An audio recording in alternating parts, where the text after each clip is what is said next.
आप सबको जय मसीह की। सुबह के समय हम एक वचन अध्ययन करेंगे जो नीति वचन के 15वें अध्याय के 4थे वचन से है। शांति देने वाली बात जीवन वृक्ष है, परंतु उलटफेर की बात से आत्मा दुखित होती है। एक ऊंची कुल के व्यक्ति मिट्टी के बर्तन बनाने वाले जोशाया वेजवुड के कारखाने पहुंचे। वेजवुड विश्व स्तर पर मिट्टी के बर्तनों को बनाने के लिए माहिर माने जाते हैं। क्योंकि जो व्यक्ति आया था वो एक ऊंची जगह से था, इस वजह से वेजवुड ने जो एक नौजवान उनके पास प्रशिक्षण के लिए आया था उसे उनके साथ भेजा कि वो सारी जगह को उन्हें घुमाकर दिखाए। क्योंकि वो व्यक्ति एक ऊंची जगह से थे, इस वजह से वो नौजवान उनके साथ बहुत ज्यादा तमीज से पेश आ रहा था।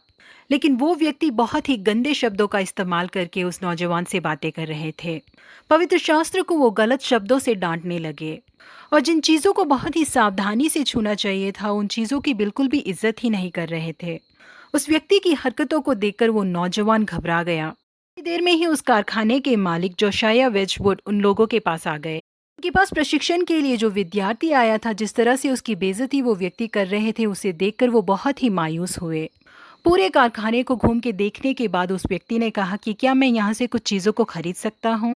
विशेष तौर पर जो कलाकृति के तौर पर वहां पर एक गमला बना हुआ था, मैं उसे खरीदना चाहता हूं करके उन्होंने कहा। जिसके लिए वेजवुड ने उसे बनाने में उन्हें कितना समय लगा, उसका रंग कैसा है, उसकी कलाकृतियां कितनी बेहतरीन है, उन्हें बताते हुए ही उन्हें देने के लिए उसे अपने हाथों में उठाया। उनके हाथों में देने के समय जानबूझकर उन्होंने उसे नीचे गिरा दिया। उसी वक्त वो गमला टूट गया। उसे देखने वाले उस व्यक्ति को बहुत ही गुस्सा आया और वो चिल्लाने लगा कि यही गमला मुझे बहुत पसंद आया था और आपके ध्यान कम देने की वजह से वो टूट गया करके उसके मालिक को ही डांटने लगा।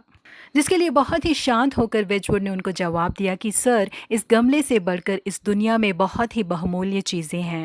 गमला टूट गया तो कोई बात नहीं, मैंने ही इसे बनाया था, मैं आपको दोबारा एक गमला बनाकर दे दूंगा।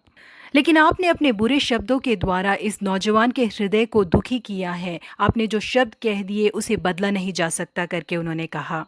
जी हाँ, प्रिय परमेश्वर के लोगों, हो सकता है कि जिन शब्दों को हमने कहा है उसे परमेश्वर माफ कर देते हैं, लेकिन जिस व्यक्ति के लिए कहा है उसके हृदय में वो चोट बन के रह जाते हैं, वो कभी मिट नहीं पाते। इसलिए हमारे शब्द हमेशा दूसरों को उत्साहित करने वाले और उनको जीवन देने वाले हो। बनीना और हन्ना नाम की एल्काना की दो पत्नियां थी। बनीना के बच्चे थे लेकिन हन्ना के बच्चे नहीं थे। बनीना प्रतिदिन बुरे शब्दों को बोल बोल कर हन्ना को दुख पहुंचाया करते थे।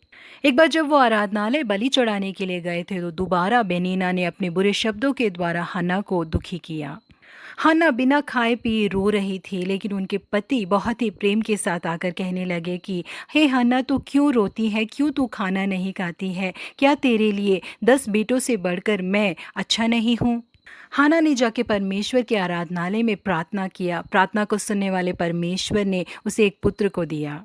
जी हाँ, प्रिय परमेश्वर के लोगों, हम लोगों के शब्द बिल्कुल एल्काना के शब्दों के जैसे हो, जो चोटीले हैं। हमारे शब्द उनके घाव पर मरहम का काम करें।